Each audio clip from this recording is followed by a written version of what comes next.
Hello book lovers, welcome to Uncommon Reader. My name is Daniela and today I come to you with my first ever book tag.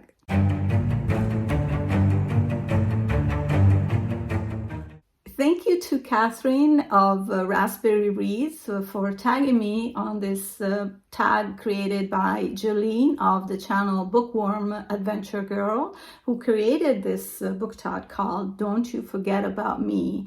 And armed of my cell phone, my old cell phone, I'm going to look at the questions and look at my notes because there are only 4 questions, but they're pretty elaborate. So the first prompt is clean slates, books you read that you don't remember anything about. And since I don't remember anything about these books I'm going to tell you, I'll have to rely on Goodreads for a little explanation about the book. So Transcendent Kingdom is written by an author I unfortunately don't know how to pronounce her name, Jazi or Gyazi. And it's a stunning follow-up to her acclaimed national bestseller, Homegoing. And this book has a protagonist called Jifty, and she's a 5th-year candidate in neuroscience at Stanford School of Medicine, studying reward-seeking behavior in mice and the neural circuits of depression and addiction. Her brother Nana was a gifted high school athlete who died of a heroin overdose after a knee injury, left him hooked on OxyContin. Her suicidal mother is living in her bed. Jifty is determined to discover the scientific basis for the sufferings she sees all around her. But even as she turns to the hard sciences to unlock the mystery of her family's loss, she finds herself hungering for her childhood faith and grappling with the evangelical church in which she was raised, whose promise of salvation remains as tantalizing as it is elusive. Transcendent Kingdom is a deeply moving portrait of a family of Ghanaian immigrants ravaged by depression and addiction and grief, a novel about faith, science, religion, and love. Exquisitely written, emotionally searing, this is an exceptionally powerful follow-up, to Gyazi's phenomenal debut, Homegoing. So I don't remember at all much about this book. I think there were too many descriptions, scientific descriptions, that unfortunately I didn't study physics or chemistry. So I was at a total loss in terms of certain things, very, very detailed formulas. And I really kind of lost track of the emotional factor on this book. And so for me, it was a miss. The second book I don't remember anything about is I Jam, I'm not sure how to pronounce this either, by Sinan Antoun. And again, I'm going to rely on Goodreads to tell you more about this book. An inventory of the General Security Headquarters in central Baghdad reveals an obscure manuscript written by a young man in detention. The prose moves from prison life to adolescent memories to frightening hallucinations, and what emerges is a portrait of life in Saddam Hussein's Iraq. In the tradition of Kafka's The Trial of Orwell's 1984, I Jam offers insights into life under an oppressive political regime and how that oppression works. This is a stunning debut by a major young Iraqi writer in exile. Sinan Antoun has been published in leading international journals and has co-directed About Baghdad, an acclaimed documentary about Iraq under the USA occupation. So this is an example of when sometimes a book reaches you at the wrong time, because I totally don't remember much about this book, but I think now in the last year and a half, I got more interested in the Middle Eastern cultures. And I've been reading some books about Afghanistan, about Iran. So I think I'd like to give this book another try. Maybe soon I'll be talking about this book. I don't know if it happens to you, right? It's not the right time. So if you don't have it at home, it's maybe hard to go back to it. But I've rented all these books at the library. So you totally forget about them and then you don't give them another chance. But it's good, that Jolene thought about this book tag. So it reminded me of this book. So thank you, Jolene. The second question, it's Genie's Lamp, books you wish you could forget about. Okay, this is gonna come as a shock because I'm going to name a book that's loved by mostly everyone. I do know a couple of women that didn't like this book actually, and I'm talking about the acclaimed Wuthering Heights by Emily Bronte. Yes, it's a famous classic love story, and I actually can tell you I see no love in this book at all. I just feel the revenge, and it's really like a virus that spread this man's, the protagonist, Heathcliff, towards everyone. I just don't understand this anger versus everyone that didn't have anything to do with his loss. So I'm sure you know the story, but it's unfortunately love story among these two characters, Heathcliff and Catherine. And Heathcliff was sort of saved by Catherine's family, but then they fell in love, and Catherine's dad didn't want him to be his son-in-law, and he sent him off, and then he came back and he was rich. And actually Catherine had married someone else that was very high regarded by her father. So I think to respect her father, she made this choice. I also didn't like Catherine's personality because she was such a drama queen, and actually she died. Sorry for the spoiler if you didn't read the book, but she eventually dies, and after she dies, this guy is just poisoned, and he wants to hurt everyone, but he ends up marrying, but he behaves badly with her. She had done no harm to him, and also towards his son, he's a total jerk. So I just don't understand how girls can like this character at all. To me, that's not love at all. So bad book. I didn't like it. So the second book I want to forget about is High Rise by G.J. Ballard. And this is such a disturbing dystopic book. I don't usually like dystopic books. There are a couple of exceptions though, which I might tell you one day. So this is a visionary tale of urban disillusionment where society slips into violence reverse as the isolated inhabitants of the high-rise, driven by primal urges, create a dystopian world ruled by the laws of the jungle.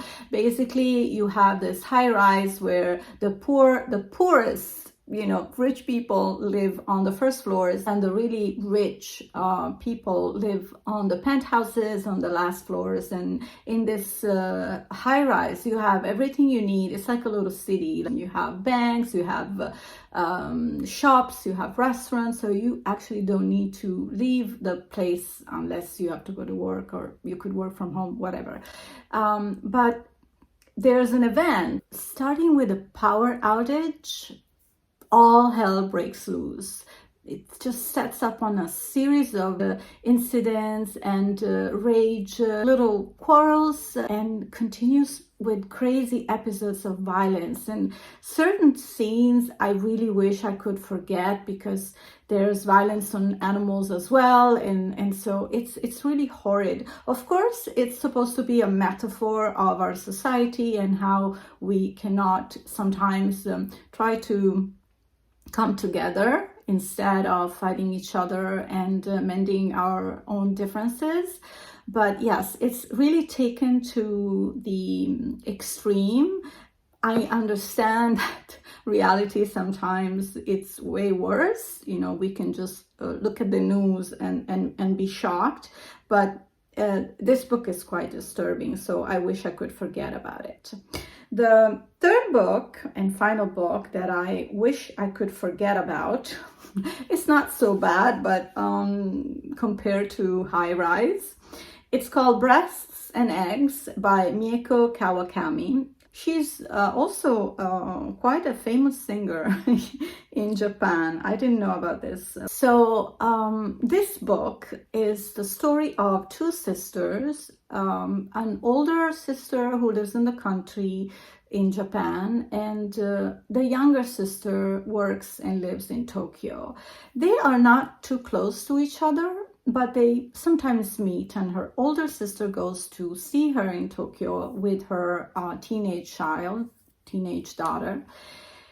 And they both discuss some couple of topics that they are really into at the moment. The younger sister would like to have a baby, so she's looking into clinics where you can find a donor, a sperm donor. All these details about her research are described in the book. The older sister is actually interested in having breast implants. So the funny thing is that both sisters don't understand each other's goals, current goals. So it's very interesting to see the dynamic, but at the same time, for me, it was something very far from what are my interests. Also, this is a 600 pages book, and I stopped reading it at page 300. I just couldn't take it anymore. I know this book did really well, but for me, it wasn't an entertaining read at all. So now let's move on to the really unforgettable books, because it's just like, okay, don't you forget about me, but then we're talking about books you want to forget. Okay, now we're coming to the core of the questions. Forgotten gems, books you think need more love. I'm not sure how these books did in USA or around the world. I just picked some books that really affected me, and I hope, they're pretty recognized elsewhere as well. The first book is Life Before Us by Roman Gary.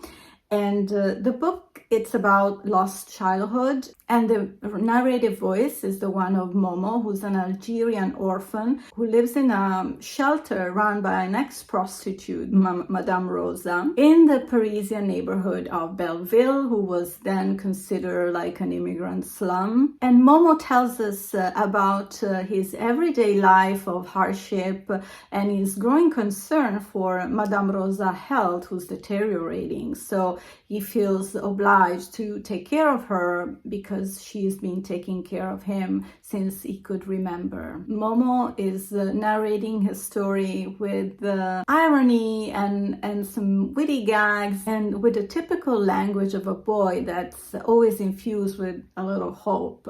Momo is not afraid to explore his feelings, so that's really great, especially, he's not holding back and feeling grudge about his misfortunes. It's a powerful, intense, and unforgettable story. And actually, I love this book from the first page, and I cannot help but sharing it with you. So here we go. It's written so small, I hope I can make it through. The first thing I have to tell you is that we lived on the 7th floor walk up. So you can take my word for it that Madame Rosa, with all the pounds she had to lug around with her, had more than her share of daily life with all its sorrows and cares. She said so too whenever she wasn't complaining about something else, because to make matters worse, she was Jewish. Her health wasn't so good either, and I can tell you right now that if ever a woman deserved an elevator, it was Madame Rosa. I must have been 3 when I saw her for the first time. Younger than that, there's no memory. You live in ignorance.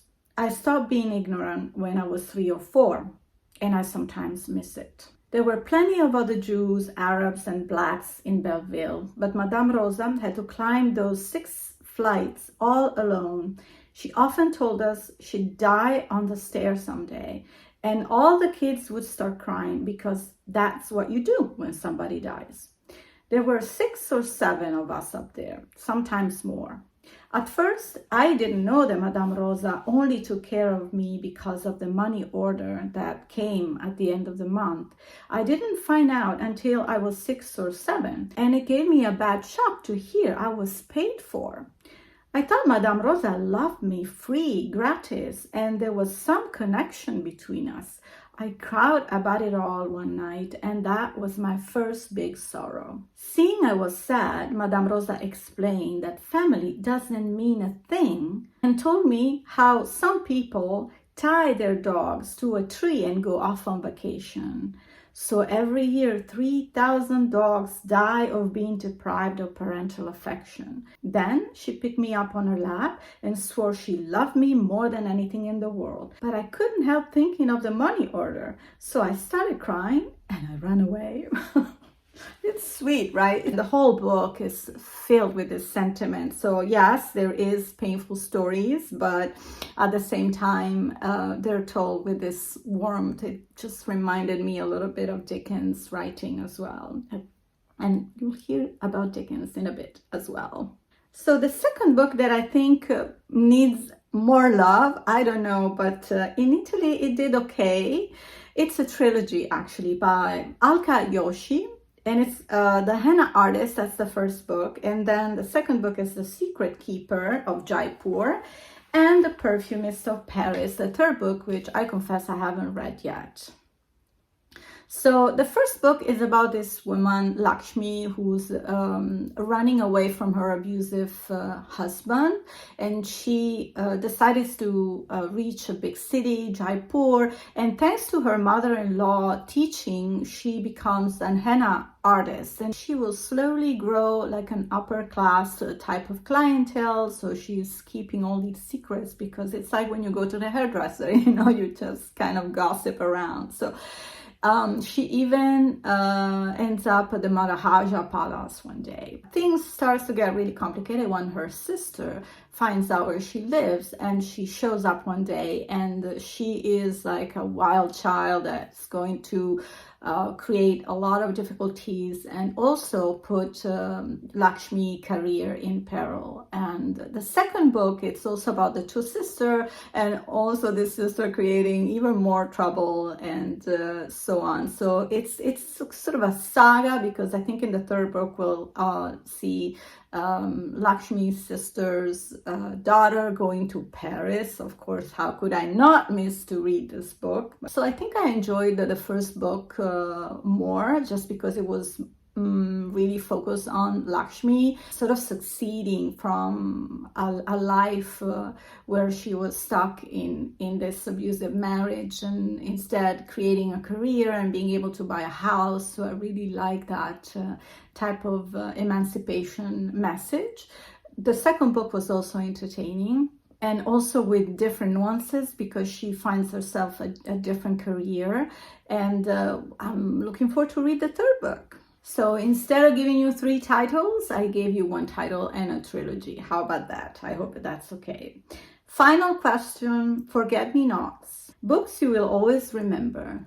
So remember I mentioned Charles Dickens a while ago? Yes, so I choose David Copperfield. It's sort of a new read. So in case you don't know the story of David Copperfield, I'm just going to read you what I had written for my Instagram post some time ago, because that just summarized it so well. It's the story of an orphan child moving into his young adulthood years, and his journey from an unhappy and impoverished childhood to the discovery of his vocation as a successful novelist.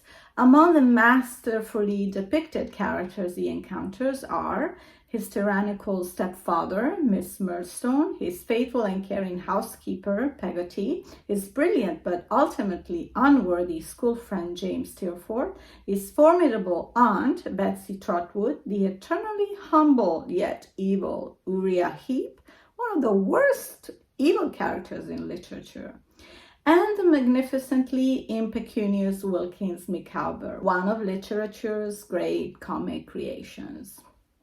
Hats off, Mr. Dickens. We can't forget his precious friend and companion, Agnes.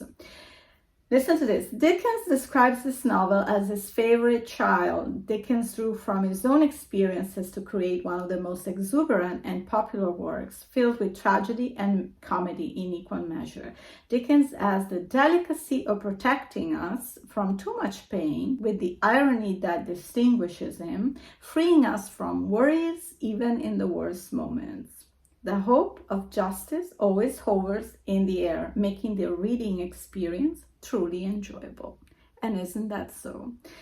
And I actually have another couple of Dickens books, and I have it in English. I bought them here in Italy at a library sale. So I bought like these for $1 each, €1 each actually. And I have Little Dorrit and the Pickwick Diaries, which I've been told it's hilarious. So soon to be read.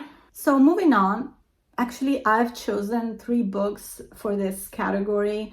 One is from the 19th century, this next is from the 20th century, and the last book will be from the 21st century. So we're covering all bases, almost, of literature. And the second book I choose as an unforgettable book for me, it's a book I read last year from an Italian author. It's available in English and it might be well known to some of you. It's called History. And this is a heartbreaking story set in Rome during the Second World War, during the Nazi occupation of the city. And our protagonist is a woman that is a widow and very shy and insecure. She's half Jewish, so she lives the occupation days in a state of terror. And when a German soldier approaches her, she's scared that he's going to ask for documents. And actually, he follows her home, and she's just frozen. She doesn't know what to do, how to push him away, to send him away. And actually, he's acting kind of gentle. He goes near her and he tries to kiss her. He ends up making love to her or rape her. It's hard to say because she doesn't resist him. Afterwards, they lie together. She's like caressing his hair and he goes away. He has a nice memory of this encounter. But she's terrified, and after a few months, she becomes pregnant. So she tries to hide it also from her son, her teenage son, who is far too exuberant and refuses all convention. He refuses to go to school. He'd like to join the Germans, and at one point he changed his mind and he's going to go with resistance. So he's just all over the place. But when he finds out he has a little brother, he's actually very excited. And we totally fall in love with this boy who Ida, the protagonist, will give birth to.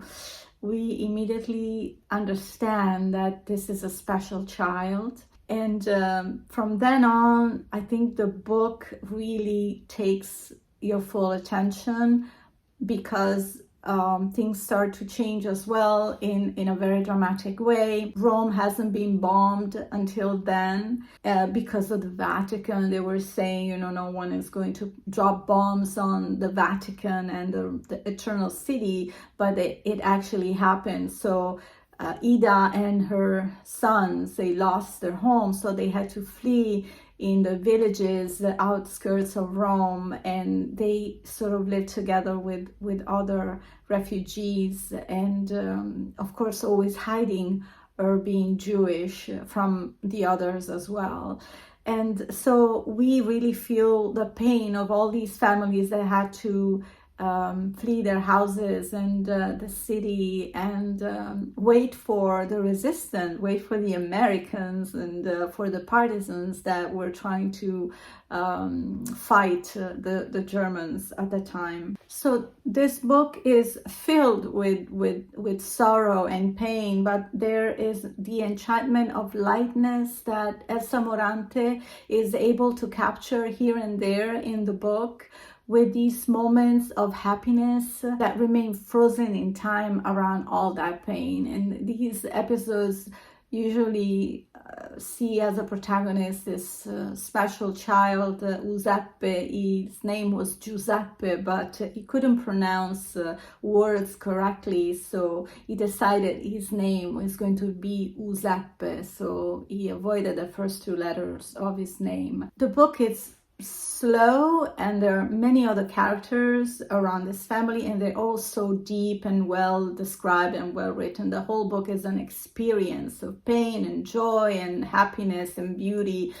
And we love to see beauty when there's also a lot of horror, of course. I read this book only last year, and it's a classic in Italy. They recently did a TV series, and hopefully it will reach other parts in Europe, and who knows, maybe also USA. It's a very dear story for Italians who love literature. It's a must read for sure. The third book from the 21st century I chose is by Madeline Miller, and it's called Sirs. For me, it was my best read of 2022. And forgive me again, I'm going to read what I wrote about Sirs. The myth of Circe becomes full of humanity in Madeline Miller's retelling. The true magician of the story is the writer herself, capable of subjugating the reader in a real spell that binds from the first to the last page. Of Circe, we remember above all her meeting Ulysses in the Odyssey, but this book tells her story in all her facets. Born to the sun god Helios and the nymph Perseus, but never loved by her parents, Circe grows up isolated and mocked by her brothers and the entire family of deities. Magic, therefore, becomes an indispensable way to defend herself from all that hatred that surrounds her. One magic too many, and Circe ends up in exile on the island of Aea, where for century and centuries she has the opportunity to perfect not only her magical arts, but also to cultivate her intelligence and sensitivity. Her life as an immortal adult is full of incredible adventures to read avidly, including the meeting with Ulysses, who will give her a son, much loved by her, who will completely change her priorities and her destiny. I really love this book. I think it's my favorite retelling of mythology. It's so adventurous, really, and also very, very intimate, because when we think of all these monsters, same thing for Medusa, you know, we just imagine the wicked and the evil, but there is so much more inside, so many feelings, and the book really captures you from the first page to the last page, not only because of her adventures, but also because of the ability of this writer to touch your heart in so many different ways. So these are my choices for the unforgettable books, and this concludes our book tag. The last part is to tag someone. So I decided to tag Daria of Oh My Books.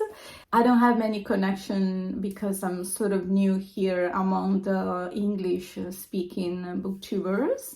But in case you are a booktuber and would like to propose this tag, feel free and let me know. You consider yourself tagged. And I thank you so much for watching this video today, and consider subscribing if you like my content, and likes and comments also help the algorithm and the channel to grow. Thank you so much. I'll see you next week with finally Jack London's Call of the Wild reading vlog. And in the meantime, happy reading, everyone.